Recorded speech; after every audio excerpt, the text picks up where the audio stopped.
Bom, então já estamos gravando, 16ª aula de projeto de análise de algoritmos, e hoje a gente vai falar de um problema muito conhecido, uma redução bem bonitinha, então espero que vocês gostem. Como vocês vão ver agora, a gente vai falar do problema da transcoloração. Só que antes, né, da gente falar do problema da transcoloração, a gente precisa terminar, né, o que deixamos para trás na aula passada, que foi sobre o problema Circuit-SAT, né? Então, nós estávamos falando da relação do Circuit-SAT com o 3-SAT, né, fazendo uma redução aí. Então, nós construímos a instância particular, né, do 3-SAT. Acho que a linha está caindo também instável. Bom, então a gente estava fazendo essa redução, né? Então faltou argumentar aquela parte final, a parte do se, somente se, né? Que a gente precisa provar após a construção da instância particular do problema que a gente está reduzindo, né? Fazendo a transformação de um para o outro. Então, só para relembrar vocês,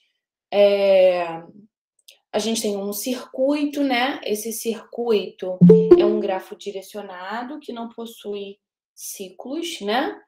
E ele tem fontes. Fontes são aqueles vértices onde as arestas, né? São arestas de saída, as arestas direcionadas são arestas de saída. Só temos arestas de saída nesses vértices. E ele também tem um sumidouro, né? Que é lá de cima, que é onde a gente obtém a resposta final, né, do nosso circuito. Os vértices intermediários, eles são conectivos lógicos, né? O ou, o e o não. E as fontes, né, são as variáveis de entrada, que são, de fato, variáveis, elas podem receber, né, 0 ou 1, então elas vão receber alguma atribuição de valor verdade. E a gente tem os vértices que são fontes, né? Mas possuem valores fixos já de entrada. Ou bem, eles já recebem como entrada 0 ou 1, tá bom? Eu acho até que eu vou refazer, ou talvez abrir a aula passada. Acho que para a gente terminar a argumentação vai ser bom. Não sei se essa aula 15 aqui eu acho que não é de vocês. Não é de vocês. Então, deixa eu abrir aqui, deixa eu parar o compartilhamento para facilitar. Então, deixa eu abrir a aula 15 aqui, porque aí fica mais fácil da gente relembrar o que aconteceu. Eventualmente, também eu posso desenhar o exemplo que a gente viu na aula passada. Então, deixa eu... Beleza. Deixa eu apresentar para vocês. Então, só para finalizar o que a gente falou na aula passada. Belezinha.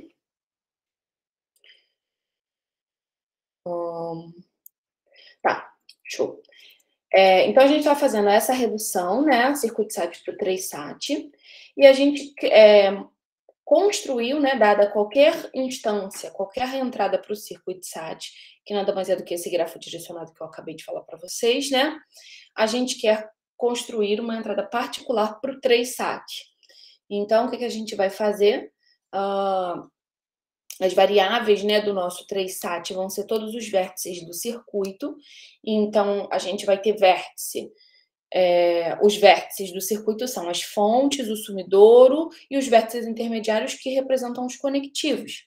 E aí a gente precisa traduzir para as cláusulas, carregar, né, o valor verdade que vai sair de cada encontro aí, digamos, de um valor com um conectivo, né? A gente precisa traduzir esses encontros para as nossas cláusulas.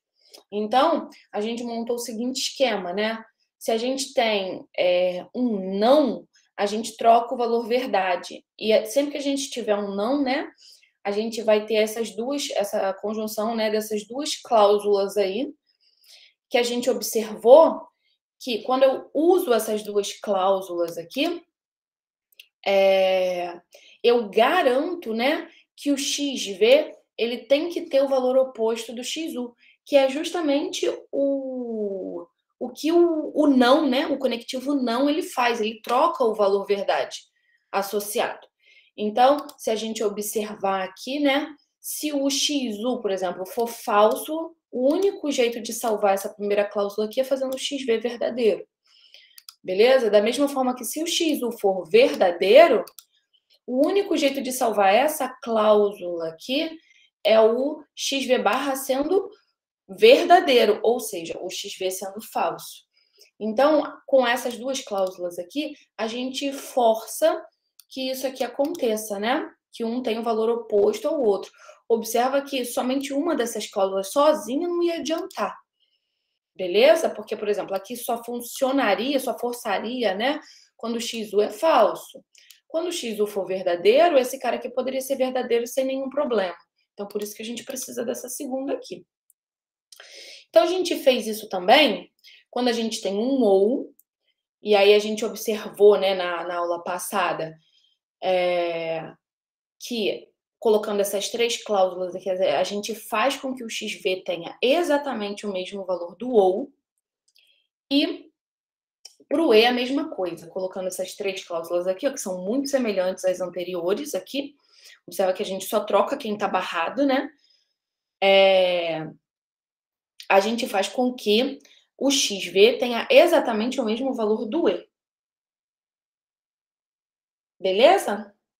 Isso, vamos tentar fazer uma revisão aí para a gente entender essa parte final do se somente se. Tá bom?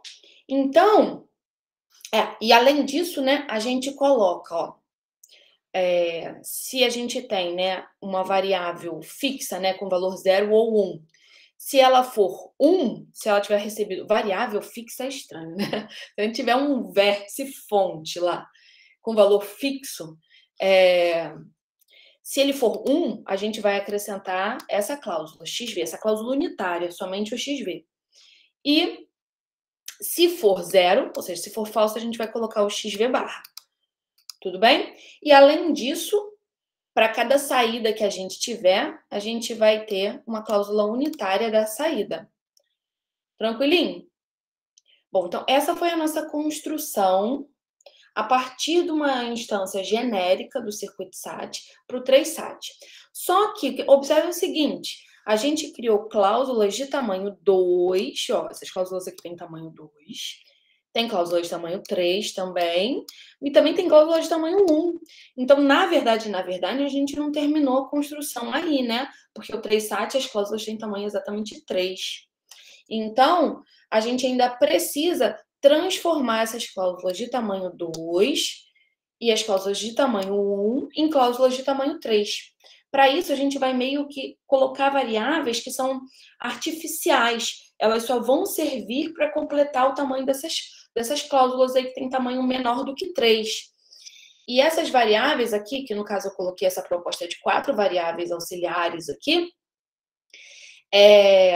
na verdade, a gente usa 4 justamente para forçar que essas duas primeiras aqui, elas sejam sempre falsas, porque na verdade vão ser elas que vão completar lá as cláusulas que têm tamanho 1 ou tamanho 2. Então, a gente acrescenta essas cláusulas aqui, porque essas cláusulas aqui, elas vão forçar que o Z1 e o Z2 tenham valor falso sempre, sempre, sempre, sempre. Por que eu quero que o Z1 e o Z2 tenham valor falso sempre? Porque, ó, quando eu tenho uma cláusula de tamanho 1 e eu acrescento Z1 ou Z2 aqui, eu não quero que o valor verdade dessa nova cláusula dependa desse ou aqui.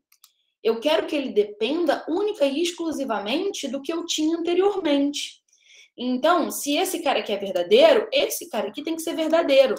Independente do valor de Z1 ou Z2. Ele não pode ser verdadeiro porque Z1 ou Z2 é verdadeiro. Então, por isso que o Z1 e o Z2 tem que ser ambos falsos. Tá? Então, por isso que a gente precisa acrescentar essas cláusulas aqui anteriores. Porque isso vai forçar que o Z1 e o Z2 sejam sempre falsos.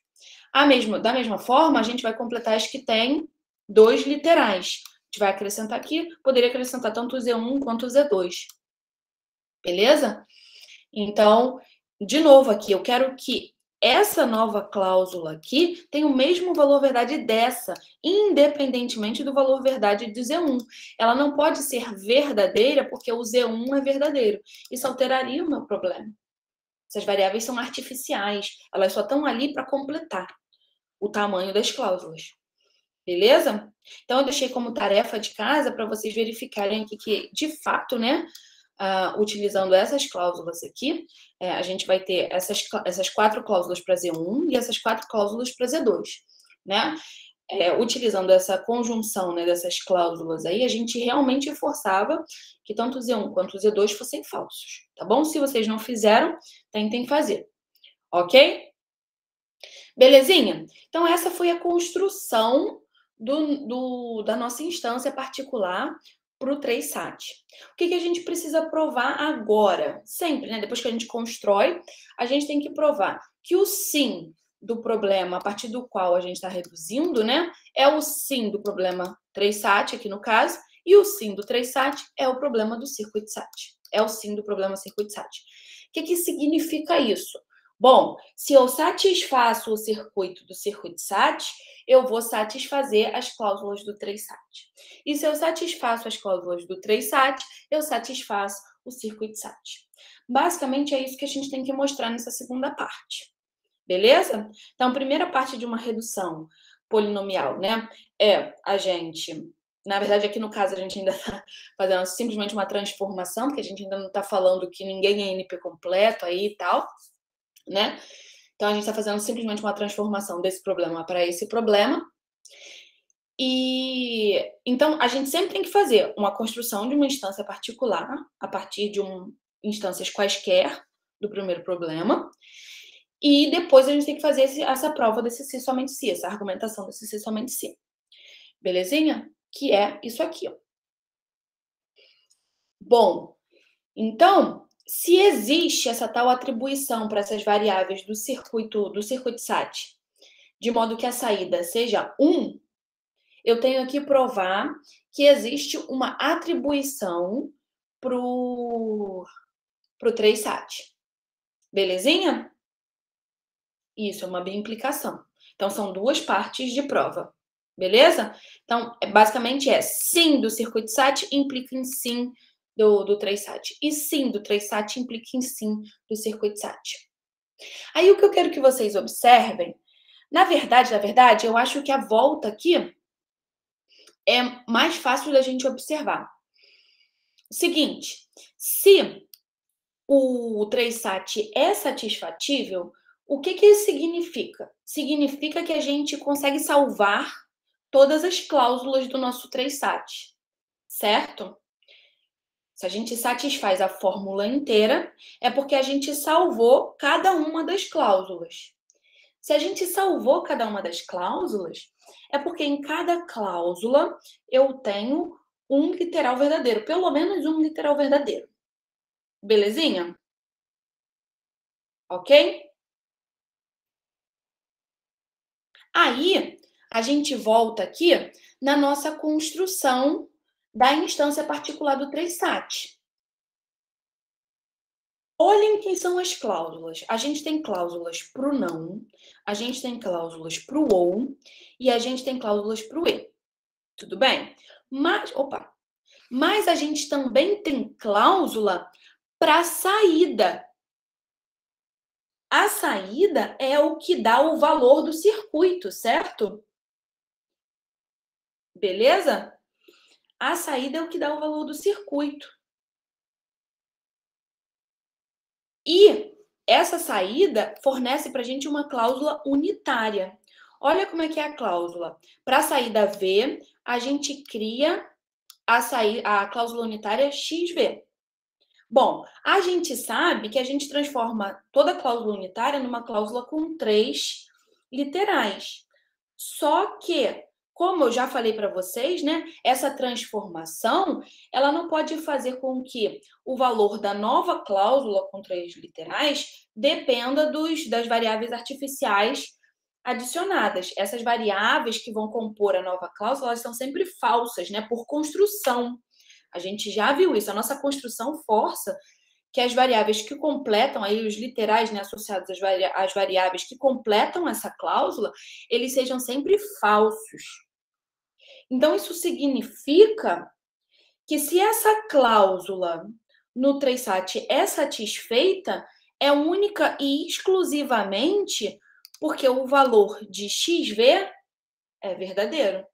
Vocês concordam?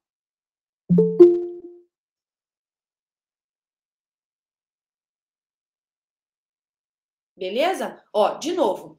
Cada saída do nosso circuito, a saída do nosso circuito, que é 0 ou 1, certo? Ela é representada por uma cláusula unitária. Essa cláusula unitária, ela é transformada numa cláusula com 3 literais. Só que como a gente acabou de ver, essa transformação, esses literais vão ter sempre valor falso por construção da nossa instância. Eles vão ter sempre valor falso. Então, o valor que essa cláusula vai assumir depende única e exclusivamente do valor xv. Agora, eu estou dizendo que eu satisfaço a fórmula do 3sat. Se eu satisfaço a fórmula do 3sat, é porque eu consigo salvar cada cláusula que está na nossa fórmula. Se eu salvo cada cláusula, é porque em cada cláusula eu tenho pelo menos um literal verdadeiro.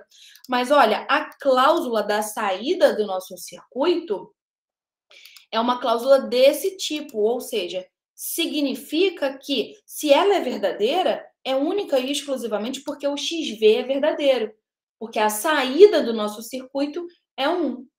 Então, se eu satisfaço o 3sat, a saída para o meu circuito é 1. E aí eu estou satisfazendo o meu circuito SAT. Belezinha? Então, essa é a volta.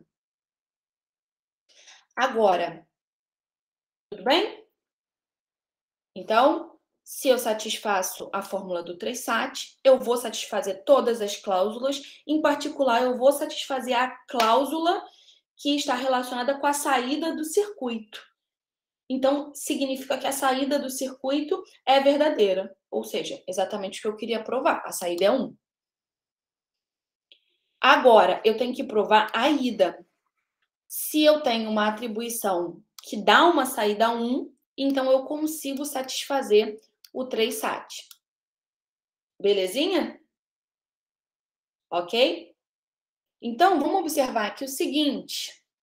Como são as nossas cláusulas? Olha só. Aqui, se a gente tiver um não, a gente tem uma conjunção dessas duas cláusulas aqui. O que a gente observa?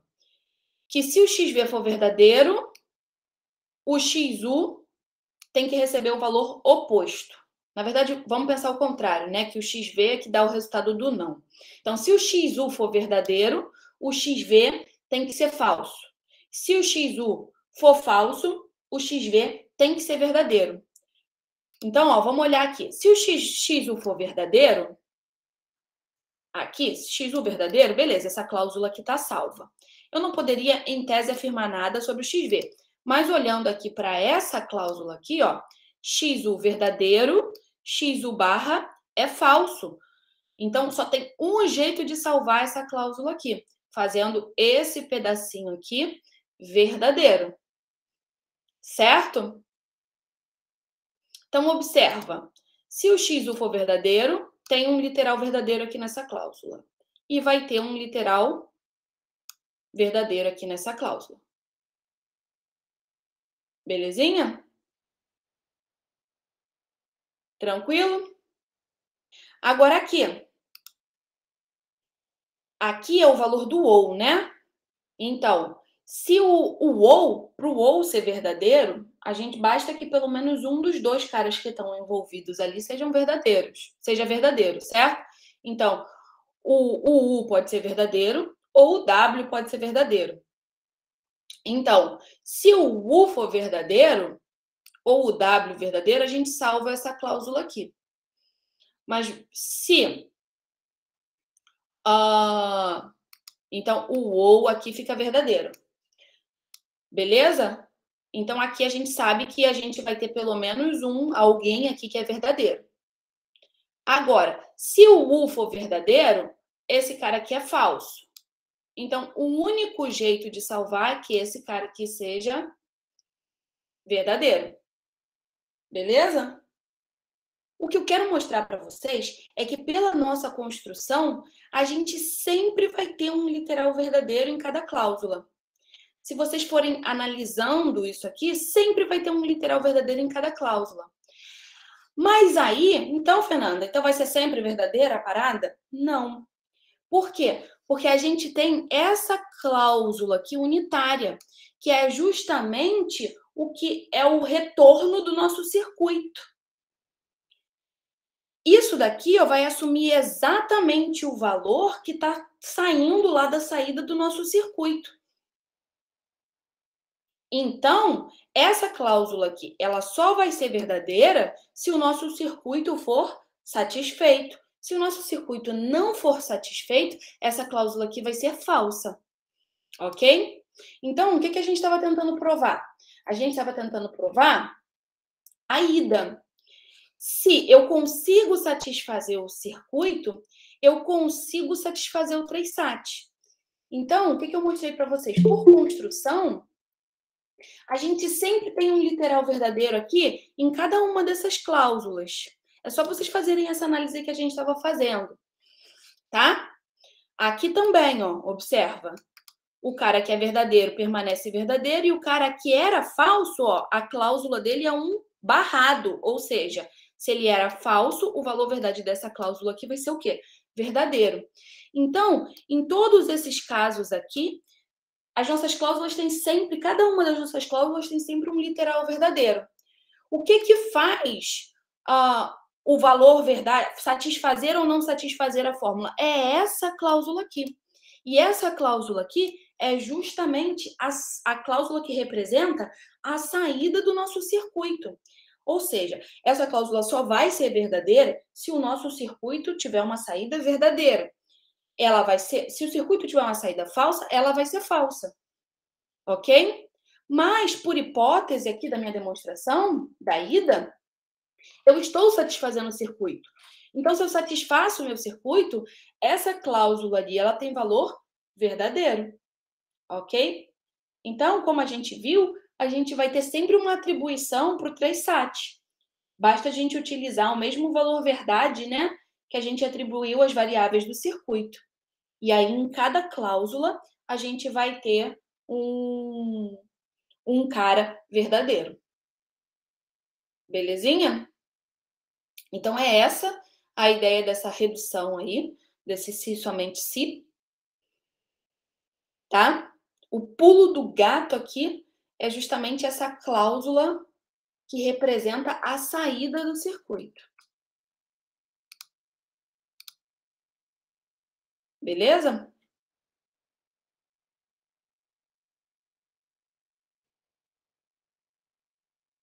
Isso era o que a gente tinha que ter terminado na aula passada, que ficou para a aula de hoje. Então,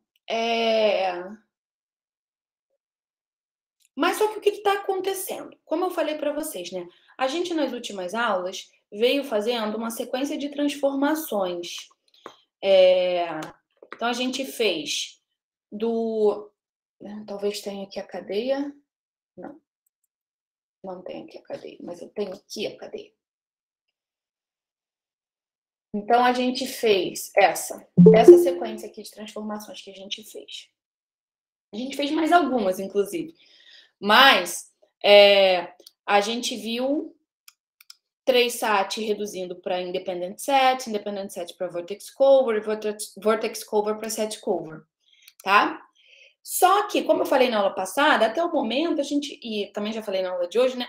Até o momento a gente não está falando de problema NP completo, a gente só está fazendo essas reduções. Aí eu falei na aula passada para vocês que eu ia apresentar para vocês o primeiro problema NP completo. E eu também não sei se vocês lembram, mas até o momento, né, a gente até já viu um lema, mas como até o momento a gente não tem nenhum problema NP completo, a gente não pode utilizar o lema. Para provar que um problema é NP completo, até o momento com o que a gente tem, a gente precisa mostrar que qualquer problema que está na classe NP de problemas, né, reduz para o problema que a gente está tentando mostrar que é difícil, que está lá no saco dos NP completos. Tá? Então, quem fez isso para a gente, quem faz essa prova para a gente é o teorema de Cook-Levin, que eu falei para vocês na aula passada, que mostra, que traz para a gente aí esse primeiro problema NP completo. Que dado que a gente tem um problema NP completo, se a gente fizer uma redução polinomial, né, uma transformação desse problema para o problema que a gente está querendo mostrar que é difícil, a gente mostra que o nosso problema é difícil, como a gente tinha falado lá no lema, sei lá, 2 aulas atrás. Tá? Só que até o momento a gente não tem esse problema NP completo. E aí entra o teorema de Cook-Levin, que prova para a gente que o problema circuit-sat é NP completo. Então, a partir daí, a gente consegue começar a reduzir as coisas. O que a gente acabou de fazer? A gente acabou de ver, né, que o circuit-sat reduz para o 3-sat. Então, a gente aumentou um pouquinho aí essa cadeia de transformações. Agora a gente tem isso aí, né? Ó. Circuit-sat aqui no lugar dessas 3 interrogações. Reduz para o 3-sat, para o independent set, para o vortex cover, para o set cover. Belezinha? Ok? Quem faz essa primeira parte aqui para a gente é o teorema de Cook-Levin, de 1972. Nós, obviamente, não vamos fazer isso aqui, mas na aula de hoje a gente vai ver mais ou menos essa ideia, né?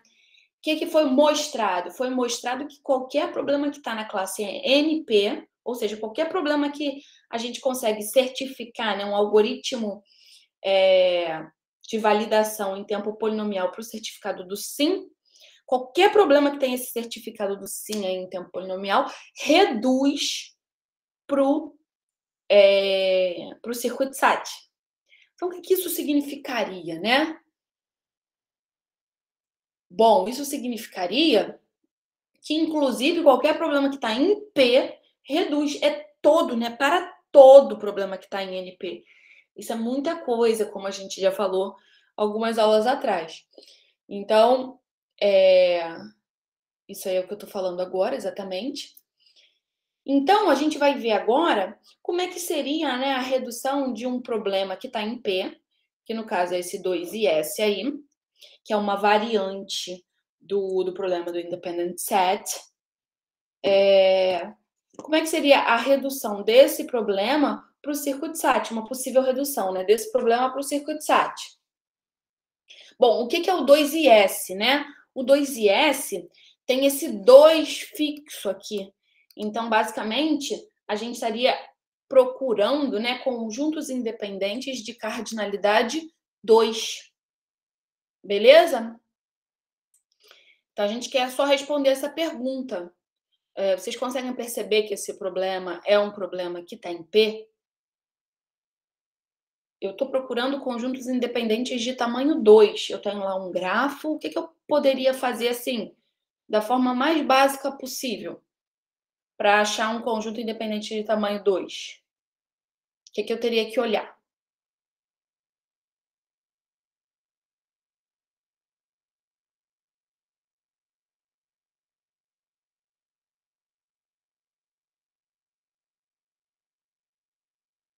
Perfeito, Matheus.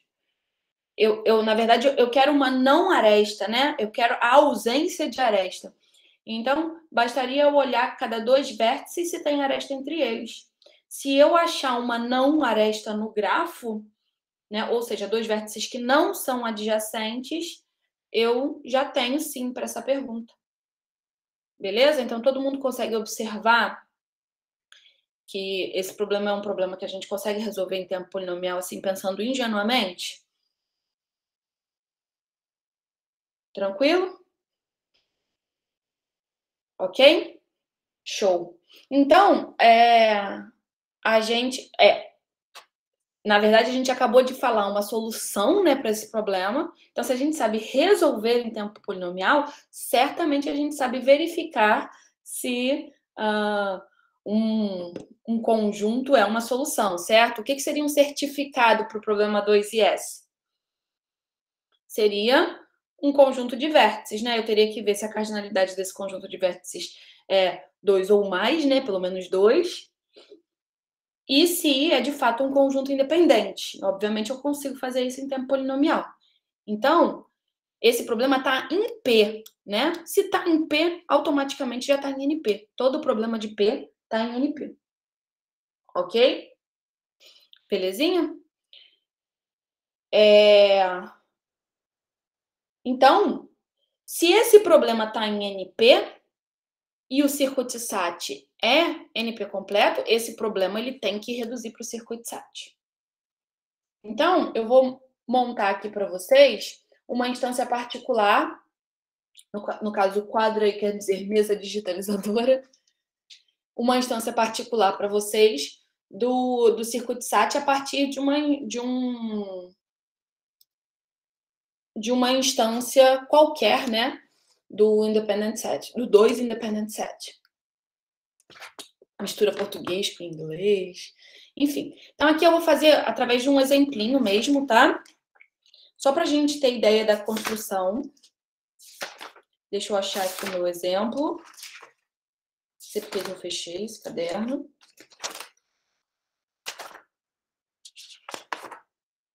Achei. Então, ó. Imagina que a gente tem... Vocês já estão enxergando a mesa digitalizadora, né? Esse grafo aqui, ó. Bem simplesinho, tá?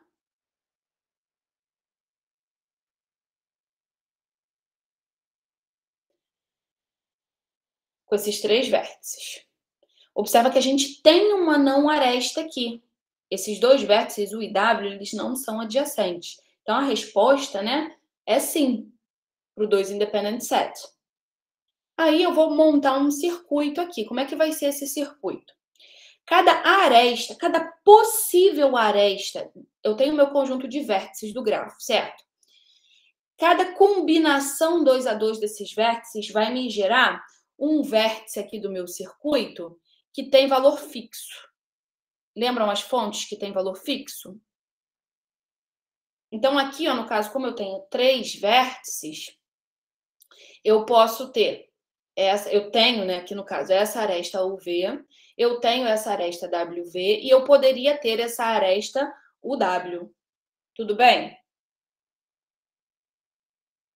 Então, são as combinações aqui no caso, né, da quantidade de vértices que a gente tem, 2 a 2. Como aqui eu tenho 3 vértices, 2 a 2, eu terei 3 fontes fixas aqui. Certo? Essas fontes fixas são as possíveis arestas do grafo. Algumas são de fato arestas, por exemplo, o V é de fato uma aresta. VW, não, deixa eu colocar aqui igualzinho tá no meu exemplo, para eu não confundir os valores. O W não é uma aresta. O W é uma não aresta.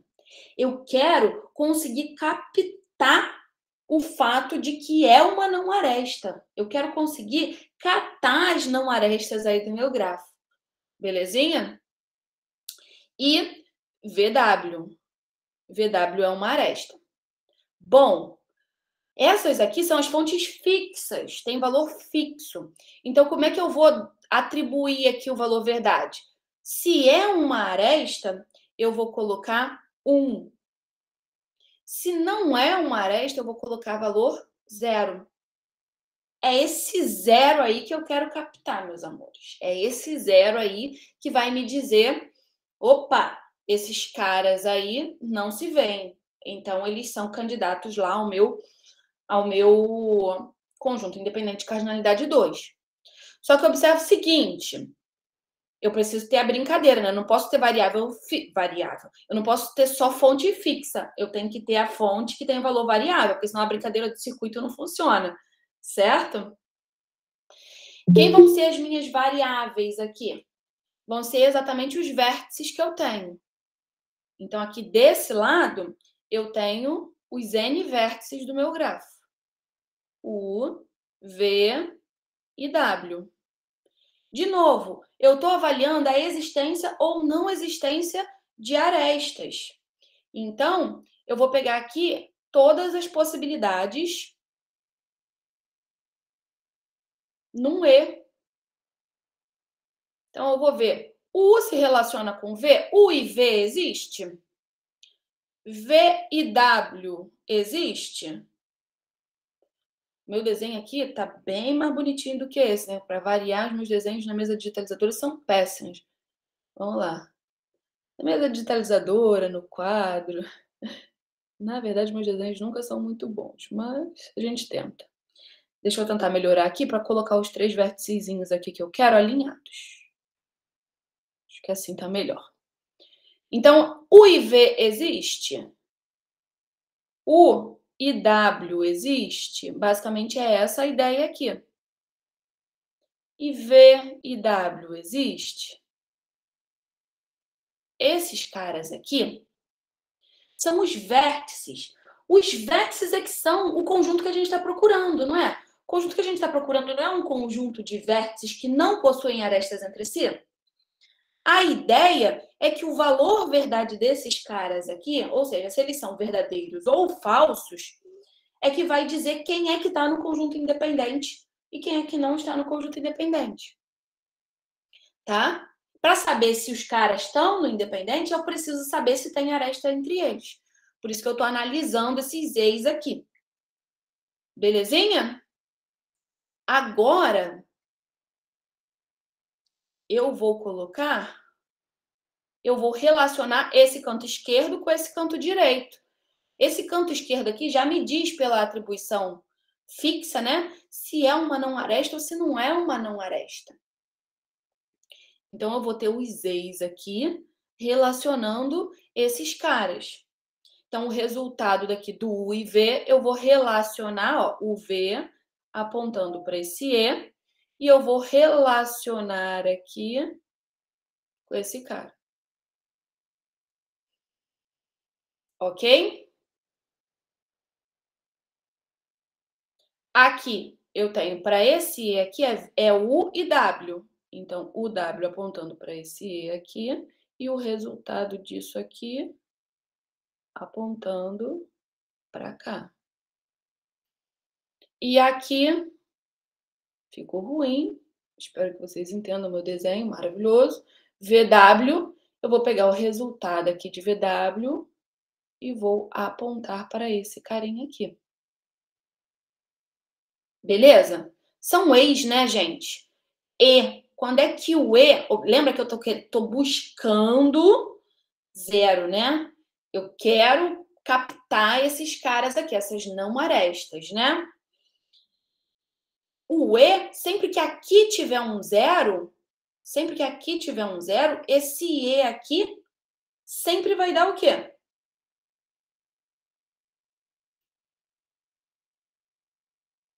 Quando é que o E dá verdadeiro e quando é que o E dá falso? O E só dá verdadeiro quando os dois são verdadeiros. Certo? Se aqui eu não tiver um zero, o E vai dar verdadeiro sempre. Mas se eu tiver um zero aqui, algum desses E's aqui vai dar zero. Concorda? Belezinha? Então, é essa ideia aí que eu tô querendo captar. Bom, mas agora, qual é a resposta, né? O que eu estou buscando? Estou buscando um conjunto independente de cardinalidade 2. Basta que exista uma não aresta. Então, agora eu vou juntar essas coisas utilizando o ou. Beleza? Porque eu preciso de pelo menos uma. Dentre todas as possíveis arestas e não arestas que eu tenho no meu gráfico, eu estou buscando pelo menos uma não aresta. Então, por isso que agora vão aparecer os ous. Deixa eu colocar um pouquinho mais para cima para ficar alinhado aqui.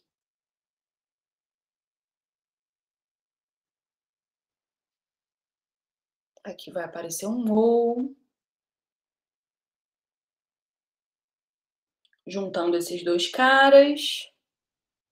Aí eu vou fazer esse resultado aqui com esse resultado aqui. Também no ou. Aqui.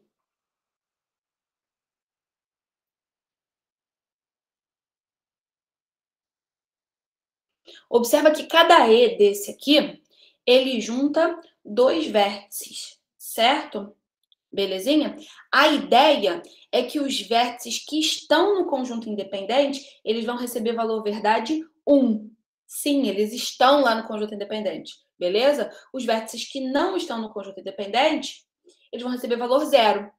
Então, esses e's aqui, eles só são verdadeiros quando ambos são 1, ou seja, quando eu conseguir encaixar dois caras no meu conjunto independente. E por que agora está aparecendo o ou? Porque eu preciso de pelo menos 2. Se um desses e's aqui já me der o 1 que eu estou buscando, eu já estou feliz. O ou já vai ser verdadeiro. Beleza? Então, aqui eu estou juntando esse resultado aqui com esse. Se pelo menos um já for verdadeiro, já está servindo para mim.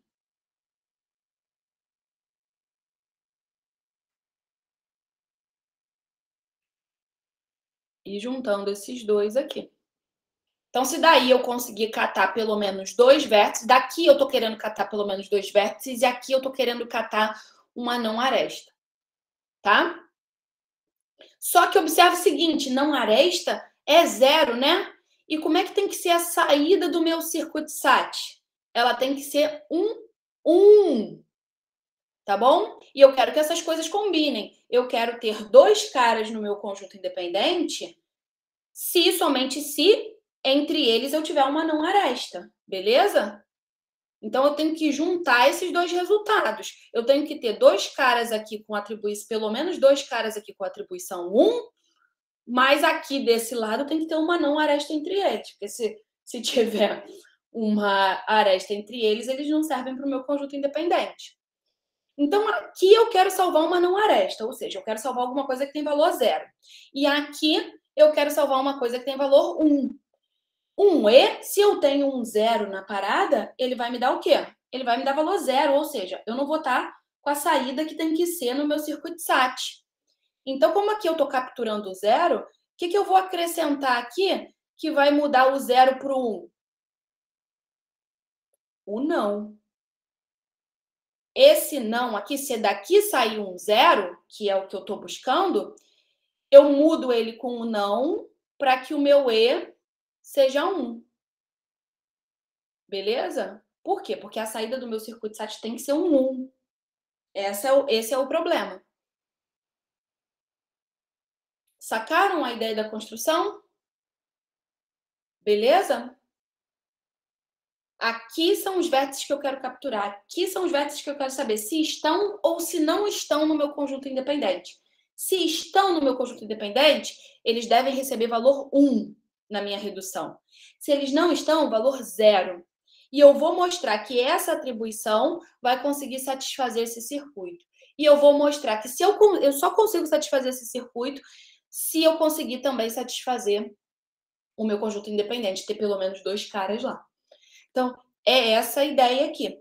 Observem o seguinte, ó, vamos fazer um teste aqui. Se esse cara aqui for 1, deixa eu até colocar de outra cor aqui para não confundir vocês, quando vocês forem ver novamente. Se eu colocar aqui, ó, essa atribuição aqui, 1, 0, 1.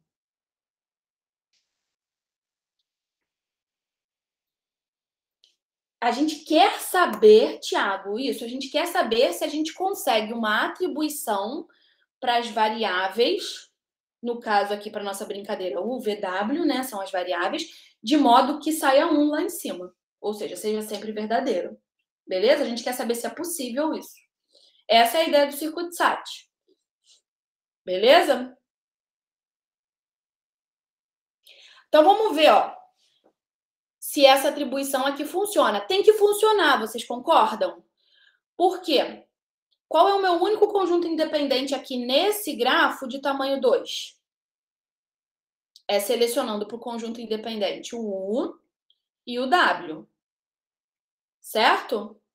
É o único conjunto independente de tamanho 2 que eu tenho aqui nesse gráfico. Todo mundo concorda com isso? Ó, mesmo quem não acompanhou toda a construção, tenta observar agora que eu vou dar um exemplo de como que funciona, tá bom? Então, o único conjunto de tamanho 2 que eu tenho aqui é o UW. Todo mundo concorda? É a única não aresta que eu tenho aqui, ó. Tudo bem? Então, eu acabei de falar para vocês que a ideia é o seguinte: se o cara está no conjunto independente, ele tem que receber valor 1 aqui. Então, vamos ver se está funcionando essa proposta, tá bom? Eu coloquei aqui, ó, o U está no conjunto independente e o W está no conjunto independente. Então, eu coloquei 1 para eles e 0 para o V. Sim, eles estão no conjunto independente, por isso que eles receberam verdadeiro. Belezinha? Então, vamos ver o que está acontecendo aqui, ó. Vamos avaliar. Esse E aqui tá dando quanto? 1. E0 tá dando 0. Tranquilo? O E só é verdadeiro quando os dois são 1. Ok? Agora aqui, ó. Olha esse E aqui do meio. 1 e 1 vai dar 1. Lembra que eu falei para vocês? Eu quero desse lado de cá que pelo menos um desses E's aqui retorne valor 1. Por quê? Significa que eu consegui juntar dois caras que receberam 1 na entrada. Só que aí agora eu preciso combinar com o lado esquerdo.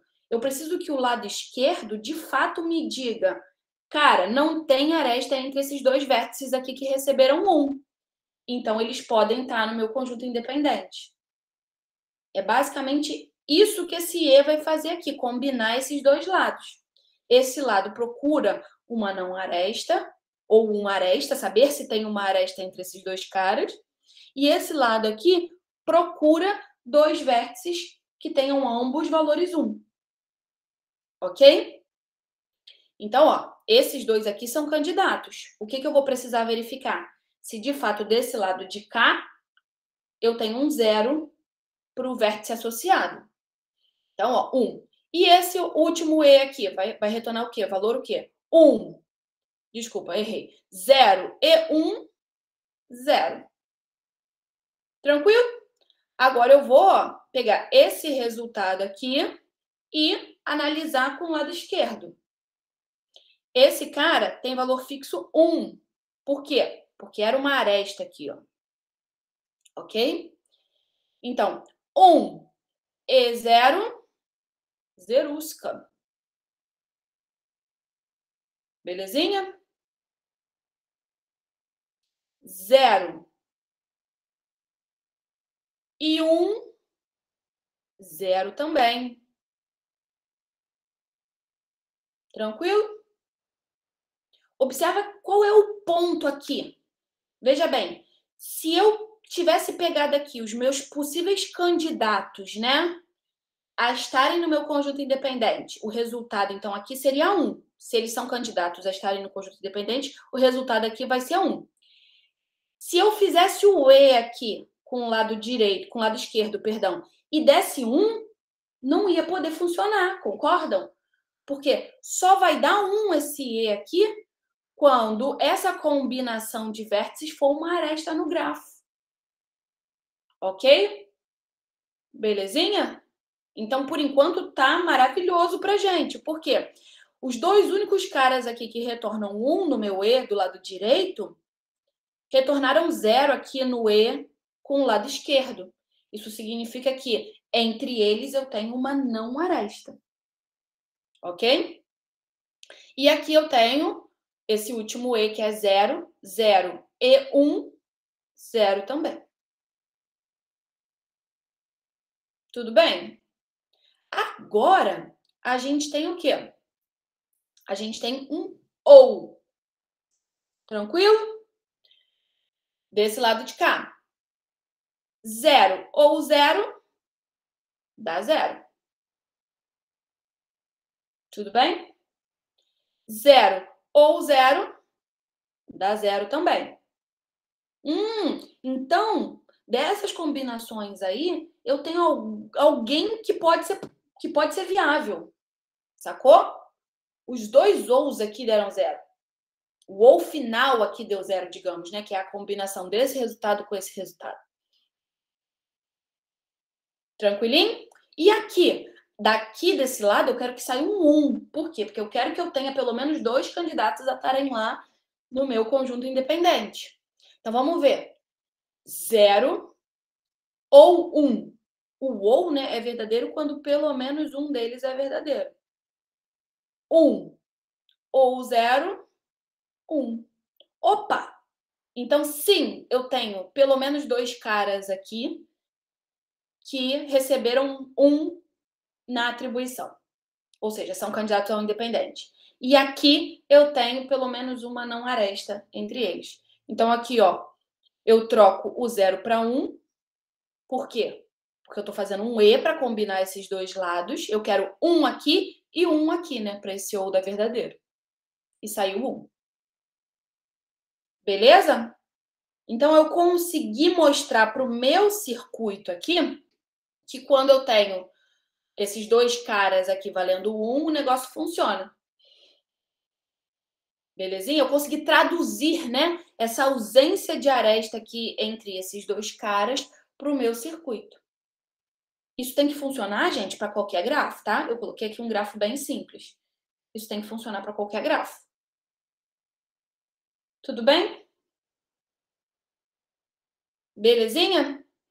Depois tentem fazer isso aqui, ó. 1, 1, 1. Se a nossa atribuição fosse essa, se eu colocasse 1 em todo mundo, ia funcionar? Qual seria a saída aqui? Beleza? Se eu não colocasse 2 1s aqui, tentem aí fazer variantes aí desses possíveis valores de verdade, tá bom? Vocês vão entender certamente melhor o que está acontecendo. Mas espero ter passado para vocês essa ideia. Capturar pelo menos 2 vértices e capturar pelo menos uma não aresta entre esses vértices, né? Porque a gente relaciona aqui através desses eixos. Essas duplas, né? A gente formou todas as duplas possíveis.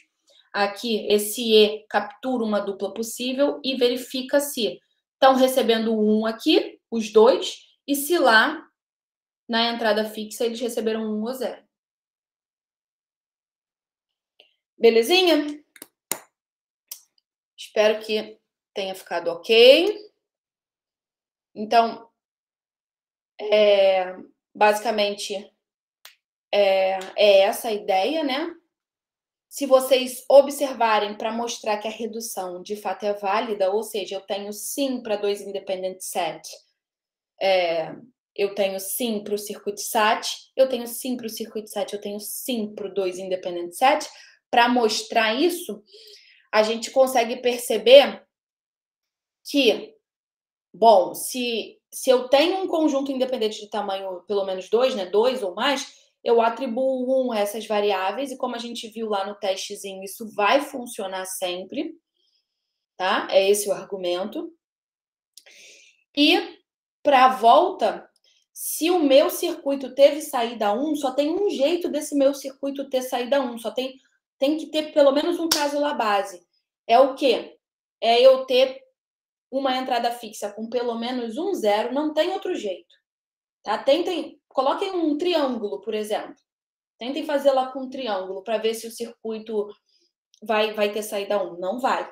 Eu tenho que ter pelo menos uma entrada 0 do lado esquerdo nas entradas fixas, ou seja, pelo menos uma não aresta.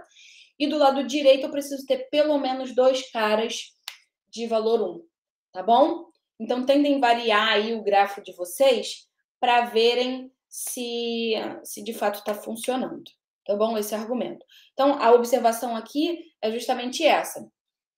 Qual é a atribuição que eu vou fazer? Bom, eu tenho um 2 independent set, eu coloco todo mundo que está no independente com valor 1, valor verdadeiro, e os demais com valor falso. E aí eu consigo mostrar que, então, a minha saída vai ser sempre 1. Agora, se por outro lado a minha saída é sempre 1, se a minha saída foi 1, eu consigo argumentar que eu tenho pelo menos 2 caras do lado direito com valor 1 e uma entrada fixa do lado esquerdo com valor 0. Não tem outro jeito. tem que ter pelo menos isso aí para aqueles eis e ous funcionarem. Tá bom? Então, é esse o argumento. Bom, uma coisa que eu quero observar. A gente fez 2 independent set para circuit sat. Isso prova que o circuit sat é NP completo? Obviamente, não, né? Eu teria que mostrar que qualquer problema de NP reduz para o circuit sat. Eu estou mostrando que um particular reduz para o circuit sat. Então, isso é necessário. É necessário, de fato, eu mostrar que o 2 independent set reduz para o circuit sat. Mas não é suficiente. Só isso não basta para eu mostrar que o circuit sat é NP completo. Já falamos sobre esse 2 aí, ó, que o 2i independent set é um problema polinomial. Para provar isso, é só vocês apresentarem um algoritmo em tempo polinomial. Agora, dado que eu já falei para vocês, né, que o Cook fez o favor de mostrar para gente que o circuit sat é NP completo, a gente sabe que todos aqueles problemas, aquela cadeia de transformações que a gente fez, é de problemas NPs completos, né? NP completos.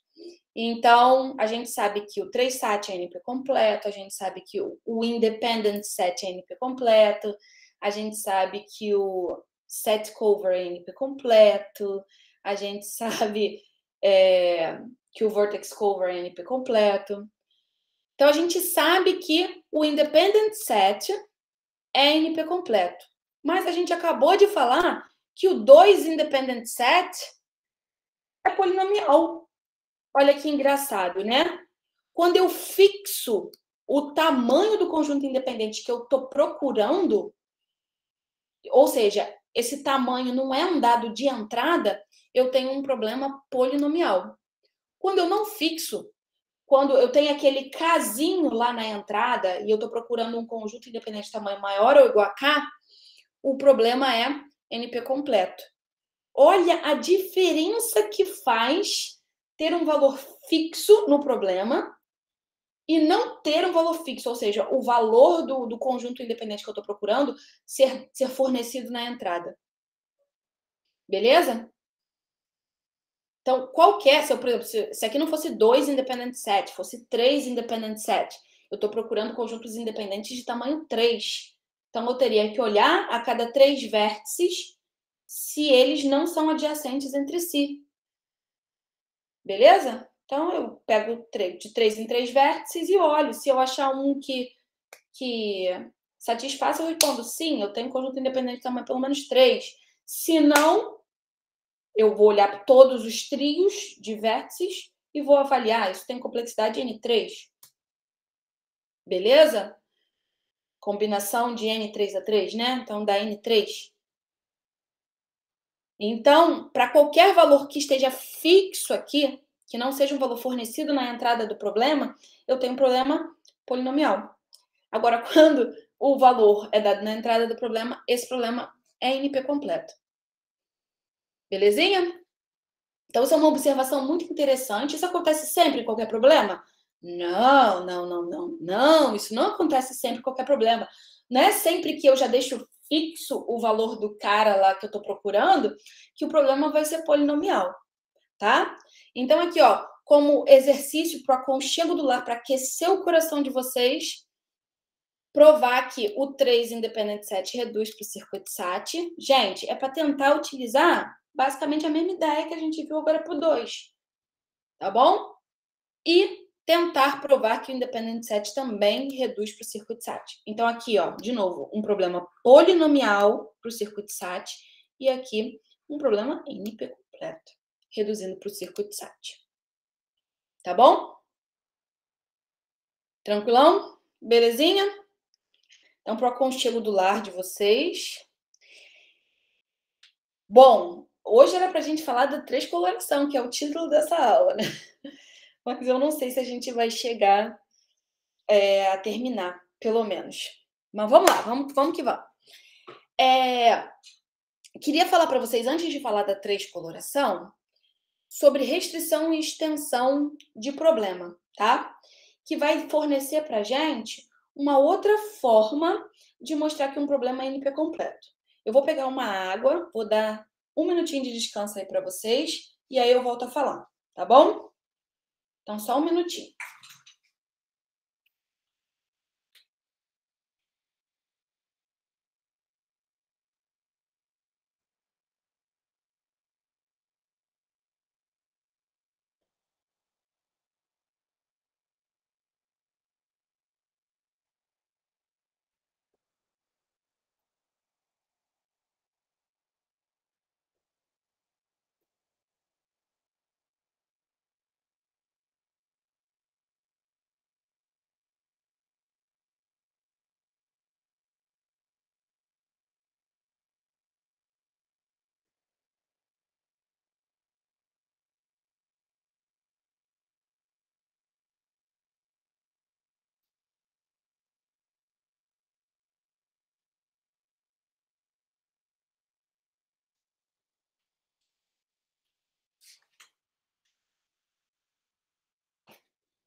Voltei. Bom,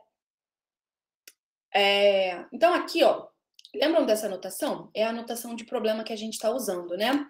Então, o problema se chama pi. Tudo bem, Herbert. Eu vou marcar. Sim, sim. Ó, então, o problema se chama pi. Ele tem D como entrada, os dados de entrada, e Q é a pergunta, né? E aqui eu tenho um outro problema, um pi', que tem como entrada o D' e uma pergunta Q', tá bom?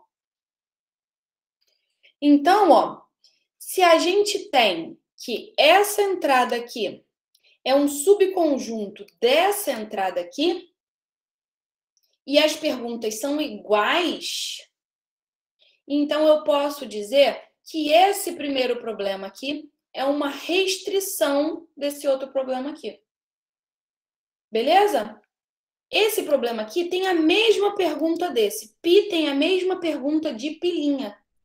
Só que a entrada do pi é uma entrada particular das entradas do pilinha. Então, o pi é uma restrição do pilinha. Veja bem, se o pi já for um problema difícil, ou seja, um caso particular é difícil, o caso geral também é difícil. Às vezes, quando a gente está querendo provar que um problemão é NP completo, se a gente consegue enxergar que um caso particular, uma restrição desse problema, já é NP completo, a gente já consegue argumentar que o problemão é NP difícil. Ok? Por quê, gente? Porque é como se a gente estivesse fazendo uma transformação. Né? Qual era a ideia da transformação polinomial de um problema para outro? Era justamente pegar qualquer entrada do problema, que é difícil, né? E jogar dentro do nosso problema. Aí agora eu peguei um problemão e observei que uma subentrada, digamos assim, um subconjunto da entrada, para esse subconjunto o problema já é difícil. É como se eu estivesse fazendo, então, a transformação desse probleminha para o problemão, usando a função identidade. Beleza? É como se a transformação já está ali, já está implícita na parada. Belezinha? Então, a gente chama pi de restrição e pilinha de extensão. É isso aqui, ó, que está acontecendo. Ó. Ok? Eu consigo observar que dentro do meu problemão, eu tenho um probleminha que já é difícil. Então, é como se eu tivesse, ó, pega esse probleminha. Ah, esse probleminha já é difícil, eu consigo mostrar isso. Ele é difícil. Bom, então, para eu provar que o problemão é difícil, eu teria que conseguir fazer uma transformação desse probleminha para o problemão. Mas, poxa, esse probleminha naturalmente já está encaixado no problemão. Então, que função que faz essa transformação? A função identidade, basicamente eu não preciso fazer nada. Beleza? Ele já é uma restrição. A transformação já está implícita. Ok? Belezinha?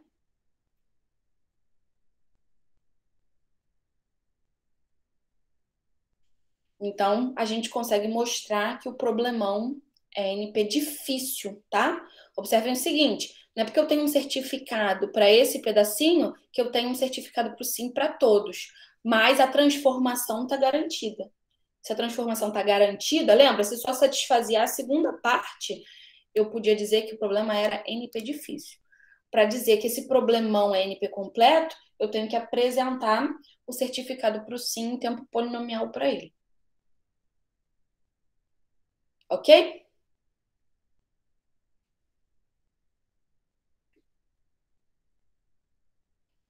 Bom, e aí, se a gente pensar, se o grandão admite um algoritmo em tempo polinomial, então o pequenininho também admite um algoritmo em tempo polinomial.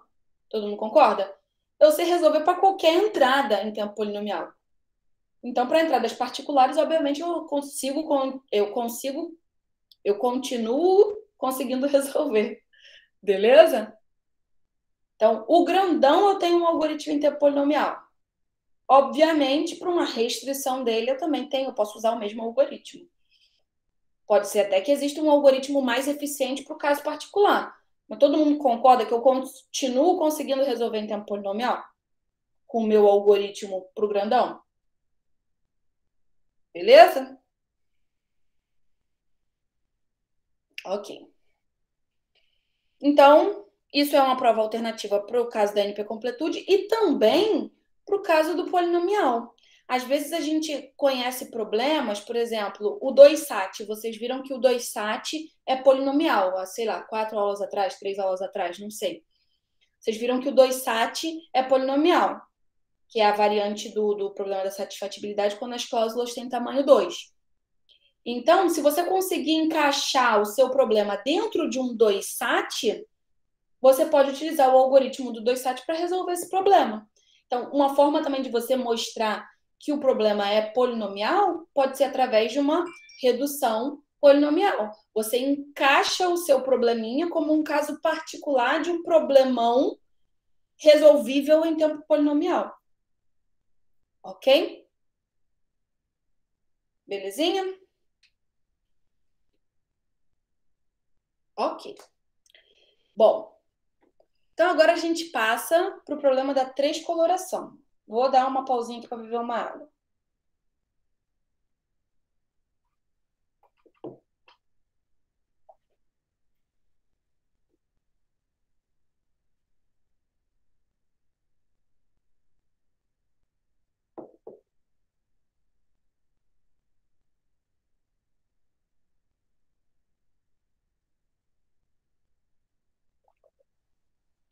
Bom, vamos lá, gente. Vocês lembram o que é o problema da coloração?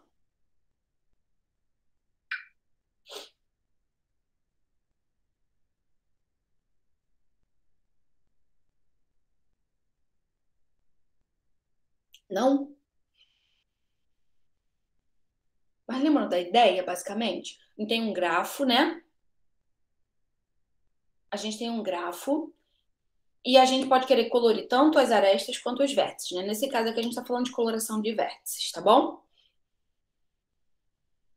Então, a gente quer colorir os vértices usando o menor número de cores, de modo que vértices que são adjacentes recebam cores diferentes, ok? Então, se tem uma aresta entre dois vértices, eles têm que receber cor diferente. Belezinha? Obviamente, a gente quer minimizar esse número de cores, porque senão eu colocava uma cor diferente para cada vértice do meu grafo, concordam? Belezinha? Se for, por exemplo, uma clique, não tem jeito. Se for um grafo completo, né? Não tem jeito. De fato, cada vértice tem que receber uma cor diferente. Por quê? Porque todo vértice é adjacente a todos os outros vértices. Ok? Então, a gente viu lá em grafos que um limitante inferior para o problema da coloração de vértices é o tamanho da maior clique do grafo. Lembram disso? Porque eu pego lá a maior clique. Eu sei que cada vértice ali daquela clique Eu sei que cada vértice ali daquela clique vai ter que receber uma cor diferente. Então, para colorir o meu grafo todo, certamente eu vou precisar de pelo menos esse número de cores para colorir. Ok? Então, esse é o problema da coloração. A gente quer saber o número mínimo de cores que a gente precisa para colorir um grafo propriamente, né? Os vértices de um grafo propriamente. Lembra dessa palavra propriamente? A coloração é própria quando dois vértices adjacentes recebem cores distintas. Tá bom? Então, traduzindo para problema de decisão, né? A gente está falando de problema de minimização, ou seja, problema de otimização. Traduzindo para a versão de decisão desse problema, a gente quer saber se existe uma coloração que utilize no máximo K cores, porque é uma questão de minimização, né? Ok? Belezinha? Esse é o problema da coloração geralzão, tipo o problema do conjunto independente. Eu quero saber se existe um conjunto independente de tamanho pelo menos K. Eu quero saber se existe uma coloração de tamanho no máximo K para os vértices. Aí a gente falou o seguinte, olha, quando eu faço uma restrição logo de cara, só quando eu fixo um valor lá para o meu conjunto independente, eu consigo resolver o problema do conjunto independente tempo polinomial. Então, se eu estou procurando um conjunto independente de tamanho 3, isso não é dado da entrada, esse é fixo do problema, é o problema 3 independent set, 2 independent set. Quando isso já acontece, você consegue resolver em tempo polinomial. Mas o problema independent set é NP completo, quando o casinho, né, vem na nossa entrada. Coloração.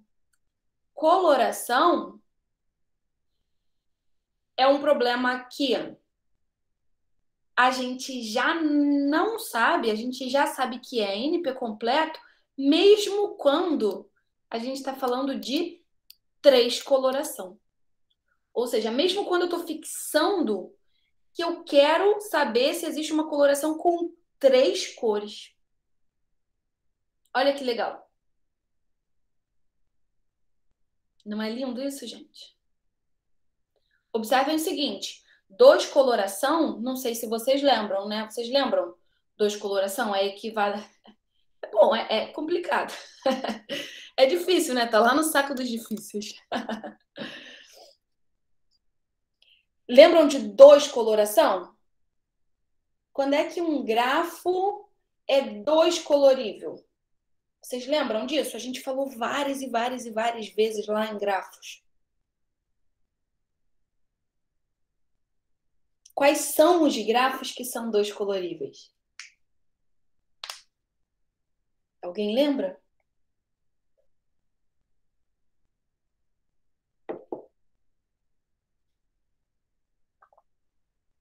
Bipartidos. Perfeito, Matheus. São os bipartidos, né? Se o grafo é 2 colorível, é porque o quê? É porque a gente consegue, né, particionar os vértices desse grafo em 2 cores, né? Ou seja, vai ter um conjunto com a cor 1 e um conjunto com a cor 2. Ora, se essa coloração é própria, significa que a gente não tem arestas entre vértices de mesma cor. Então, entre os vértices da cor 1, eu não tenho arestas. E entre os vértices da cor 2, eu não tenho arestas. Todas as arestas do meu grafo estão entre cor 1 e cor 2. Tem um extremo em cor 1 e um extremo em cor 2. Então, isso é a definição de bipartido. Então, 2 coloração é fácil. A gente sabe reconhecer grafos bipartidos em tempo polinomial. Certo? Agora, 3 coloração não é. Belezinha? Então, é isso que a gente tem a intenção de provar, tá? Essa prova tá completinha aqui, tá bom? Grafos... O que é grafo-circuito? Ciclo, você quer dizer? Grafo-ciclo, Thiago? Então, nem todo grafo-ciclo é bipartido, Thiago. Por exemplo, se o ciclo tiver tamanho ímpar, ele não é bipartido. Por quê? Porque um grafo é bipartido se e somente se ele não possui ciclo ímpar. Então, se, por exemplo, já for um triângulo o nosso grafo, a gente já não consegue colorir com duas cores. A gente precisa de 3 cores. E isso, não ter ciclo ímpar. Não pode ter ciclo ímpar. Se aparecer um ciclo ímpar lá, ele já não é colorível, ele já não é bipartido. Tá? Basicamente, é só buscar isso para saber se o grafo é colorível. Se você achar um ciclo ímpar, você já pode dizer, opa, não é. Tá bom? Belezinha? Uma busca já resolve aí esse problema. Tranquilidade? Agora, todas as árvores são bipartidas, por exemplo. Porque, em particular, elas não têm ciclo nenhum, né? Então, não tem ciclo ímpar. Então, qualquer árvore a gente consegue colorir com, no máximo, 2 cores. Ok? Bom, o que a gente vai mostrar é que 3 coloração é NP completo. Aí, vamos lá.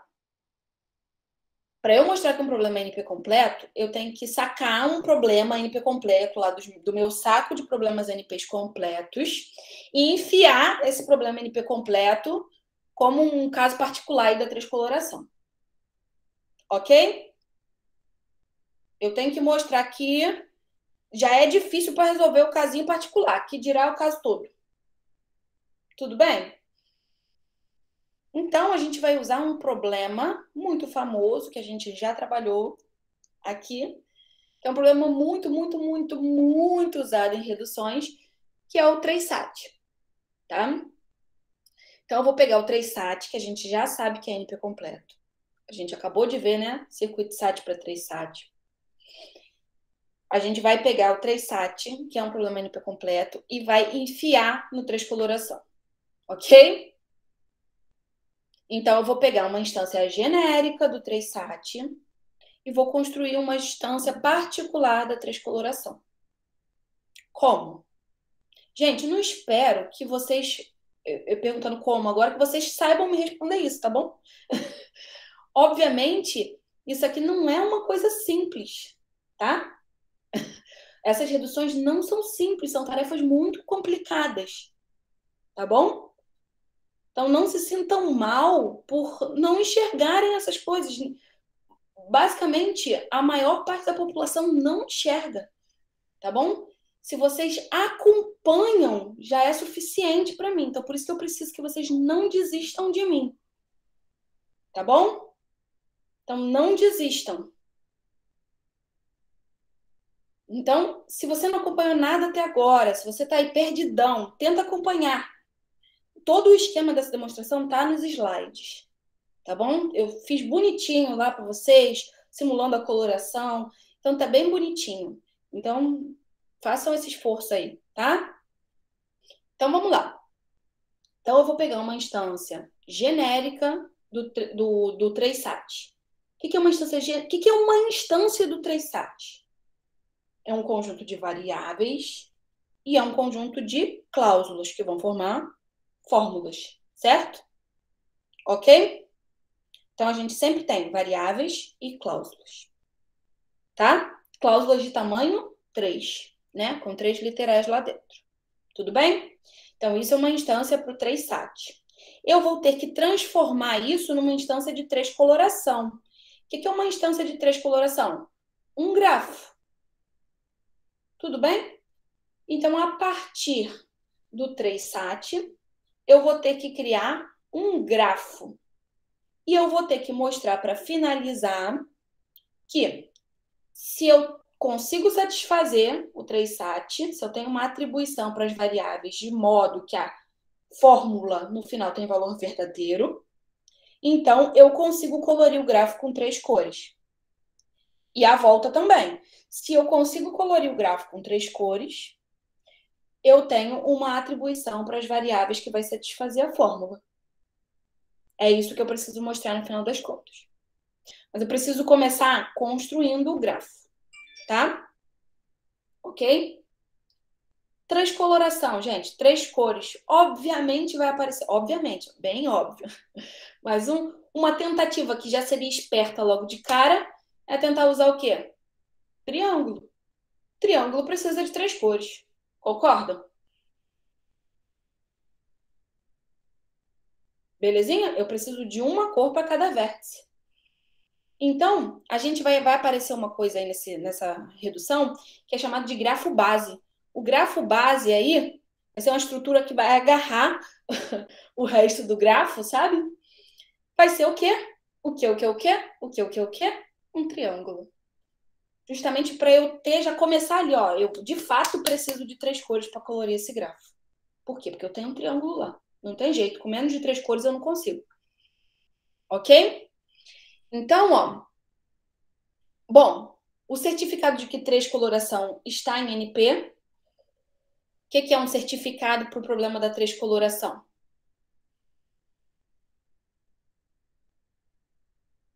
É uma atribuição de cores, né, para os vértices.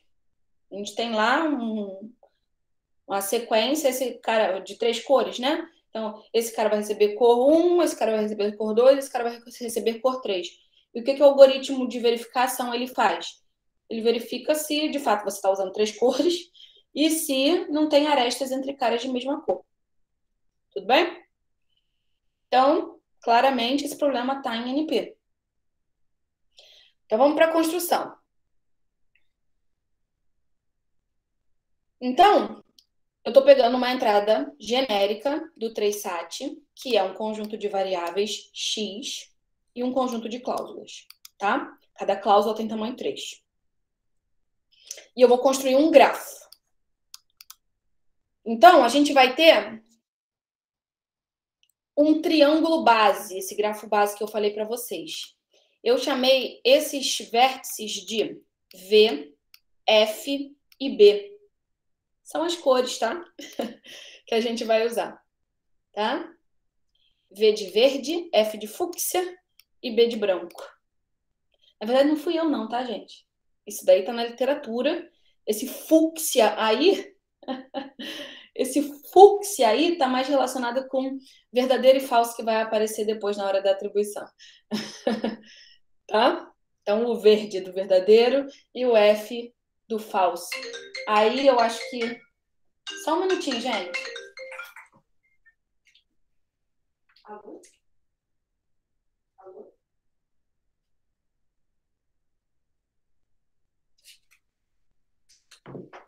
Algum banco, certamente. Então, esse V tá ligado com o verdadeiro, o F tá ligado com o falso. Aí eu acho que a pessoa pensou assim, pô, qual é a cor que começa com F? Que cor começa com F, gente? Não faço a menor ideia, só lembro do fúcsia mesmo. Então, é essa a explicação que eu tenho para esse F aí. Eu acho que foi isso que passou pela cabeça da pessoa que fez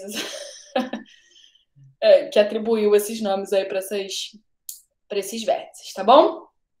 Então, a gente vai ter esse triângulo base, tá? Cada variável tem, como a gente já falou em aulas anteriores, pode ter, né, um literal positivo e um literal negativo. Lembram disso?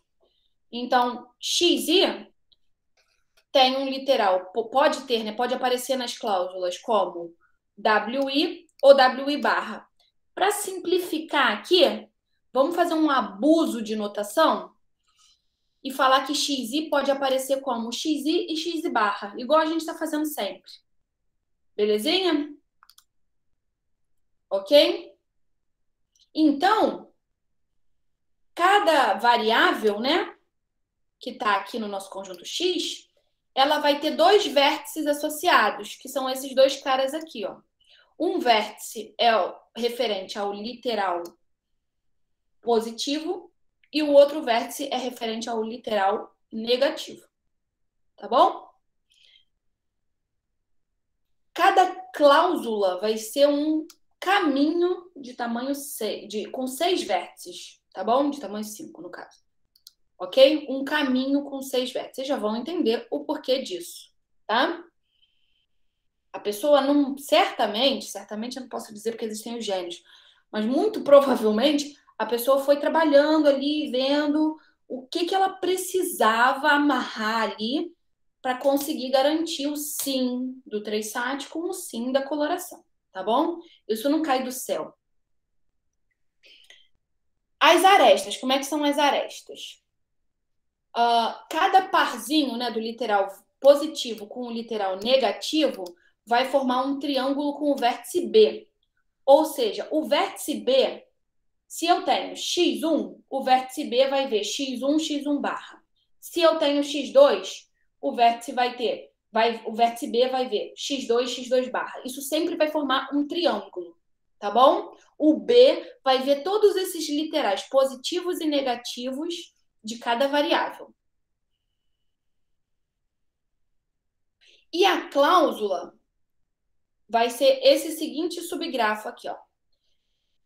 Se eu tenho x1, x2, x3 numa cláusula. Opa, foi mal. Lembra que eu falei do P6? O P6 são esses 6 vértices aqui, ó. E como é que eu digo que um literal tá numa cláusula ou não? Fazendo esse triângulo aqui, ó. Então, se x1, se a cláusula for x1, x2, x3, vai aparecer como aqui no meu componente de cláusula? Vai aparecer x1 aqui, x2 aqui, x3 aqui.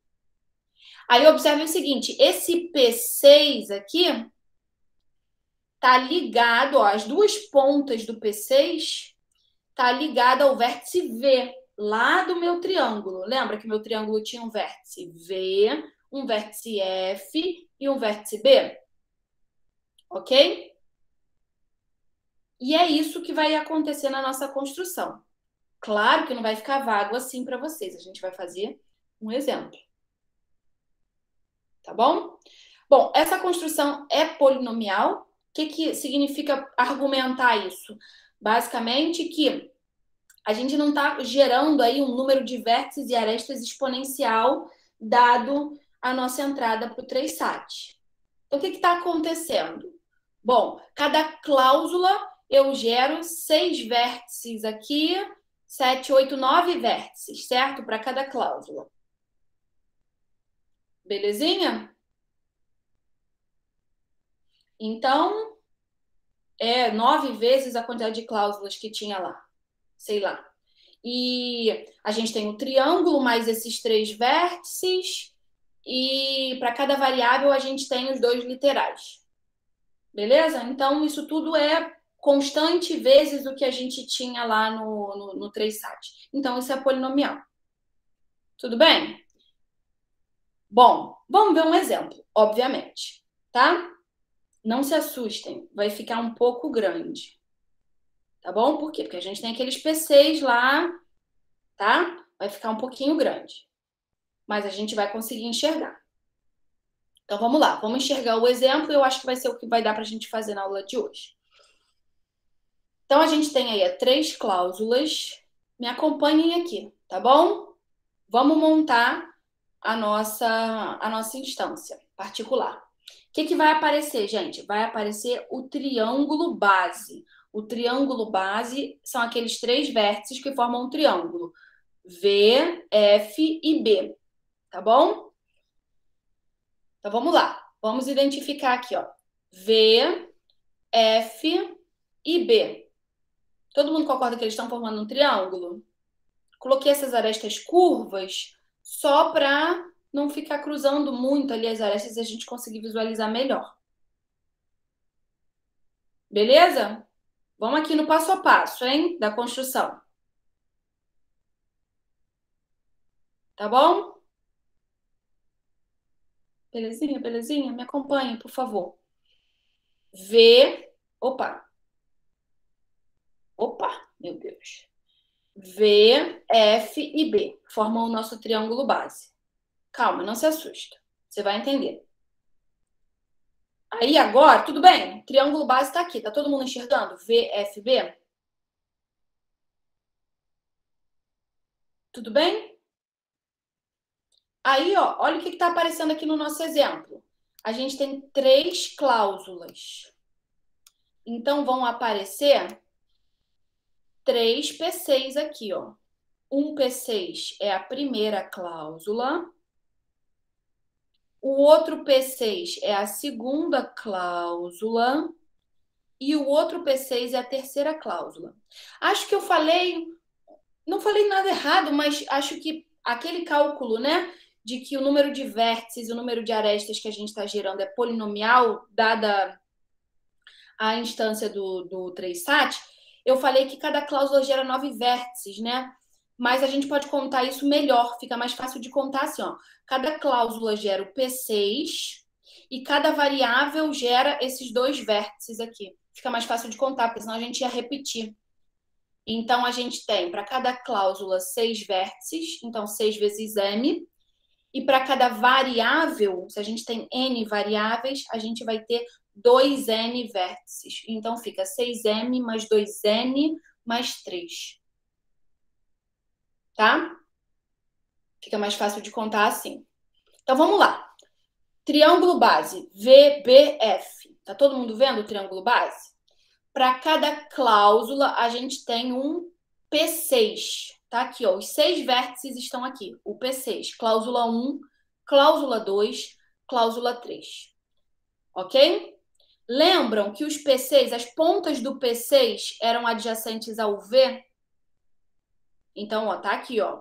Ponta do P6 adjacente ao V, ponta do P6 adjacente ao V. O segundo P6, ponta adjacente ao V, ponta adjacente ao V. E o terceiro P6, ponta adjacente ao V, ponta adjacente ao V. Se eu tivesse mais uma cláusula, ia ter outro P6, as duas pontas, início e fim, adjacentes ao V. Certo? O V vai enxergar sempre o início e fim de cada P6. E agora, o que está faltando conectar? Está faltando a gente dizer quais são os literais que estão em cada cláusula. Observem aqui, ó, que está aparecendo o que no nosso exemplo? x1, x2 e x3. A gente só tem essas 3 variáveis. Por isso que a gente tem aqui, ó, x1, x1 barra, x2, x2 barra e x3, x3 barra. Para cada variável que a gente tem aqui, aparecem o literal positivo e o literal negativo. Ok? O que a gente falou também? Quem é o vértice do triângulo base que enxerga o literal positivo e o literal negativo? É o B. Então, o B vai enxergar x1, x1 barra, o B vai enxergar x2, x2 barra, o B vai enxergar x3, x3 barra. Se tivesse uma quarta variável, ia aparecer x4, x4 barra, e esses dois caras seriam adjacentes entre si e adjacentes ao B. Tudo bem? Agora, para finalizar a construção, eu preciso relacionar a cláusula com os literais que a compõem. Na cláusula 1, eu tenho o literal x1, eu tenho o literal x2 barra e eu tenho o literal x3. Então, o que eu vou fazer? Eu vou pegar o x1 e vou colocar aqui, ó, ligado ao início e ao próximo vértice da cláusula 1, formando esse triângulo. Quem é o próximo literal da cláusula x1? Da cláusula C1, perdão. É o x2 barra.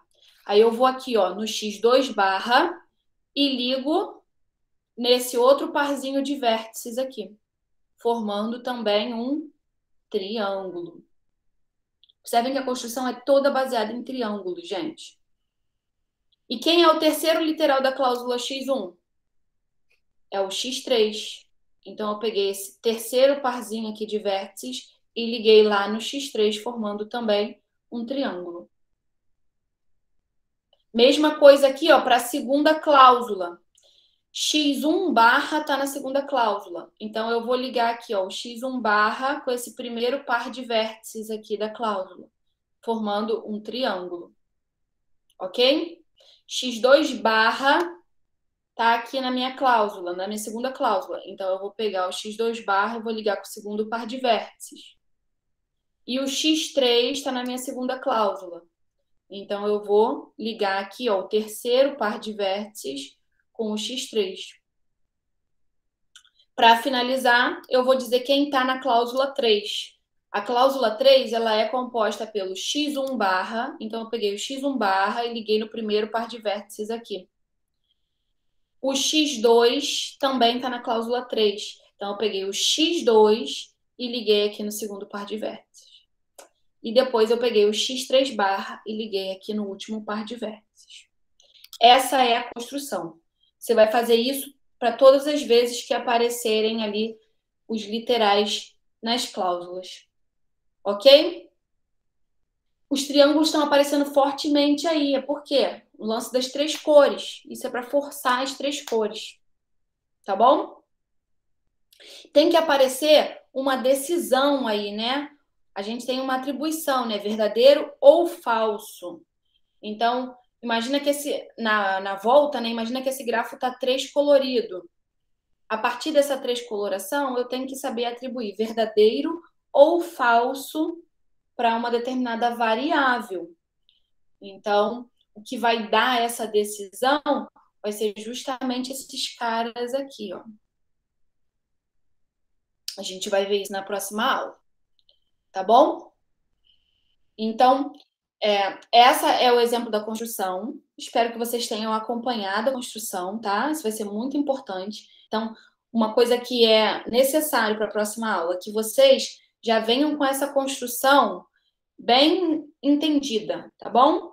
Então, se você não acompanhou agora, ou mesmo se você acompanhou agora, antes da próxima aula, na segunda-feira de noite, não sei, peguem um tempinho, revejam esse pedaço do vídeo, repensem nessa construção para vocês lembrarem, né, do passo a passo dela. Porque na próxima aula a gente só vai fazer o se somente se, tá bom? Ou seja, sim para o 3sat implica em uma 3 coloração e uma 3 coloração me dá uma atribuição para o 3sat. Tá bom? Então a gente vai ver como é que vai funcionar isso na próxima aula. Tem umas análises de casos, então a gente precisa fazer com calma. Tá bom? Mas eu não vou repassar essa construção toda na próxima aula. Então, tentem chegar com ela fresca. Tá bom? Então, agora eu vou fazer a chamada de vocês. Deixa eu parar a gravação.